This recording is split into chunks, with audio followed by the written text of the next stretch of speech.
Magandang hapon, ngayon po ay araw ng Huwebes, September 28, 2023. Update po muli sa lagay ng panahon.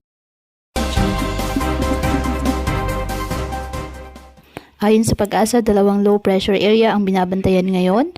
Ang unang LPA nasa loob ng ating area of responsibility sa may silangan po ng extreme northern Luzon. Ayon sa Pag-asa, posibleng malusaw din ito sa mga susunod na araw. Wala itong direktang epekto sa lagay ng ating panahon, ngunit ang trough extension nito ay nagpapaulan sa ilang bahagi ng ating bansa. Isa pang low pressure area nasa labas naman ng ating PAR, towards silangan ng southern Luzon. May posibilidad na lumakas ito at maging isang bagyo ayon sa Pag-asa. At sakaling pumasok na po ito ng ating PAR, ay papangalan itong Jenny ng Pag-asa, ikasampung bagyo ngayong taong 2023. Wala namang gale warning na nakataas anumang baybayin ng ating karagatan, kaya malaya pa rin pong makapamalaot ang ating mga kababayang mangingisda at may maliliit na sasakyang pandagat.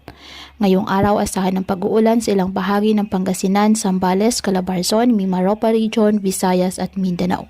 Uulan na rin po iba pang bahagi ng bansa ngayong hapon at gabi. Posible ang heavy to intense rain sa ilang lugar na maaaring magdulot ng pagbaha o landslide. Kaya pinapayuhan ng ating mga kababayan na maging maingat po sa mga posibilidad ng pagbaha at pagguho ng lupa, lalo na po kapag may malalakas na ulan, at ugaliin na magdala palagi ng payong o kahit anong panangga sa ulan o kahit naman sa init ng araw kapag lalabas po ng ating mga tahanan. At yan po muna ang update sa lagay ng panahon ngayong araw. Muli patuloy po tayo na mag-ingat at palaging tandaan, God loves you. Stay safe and God bless.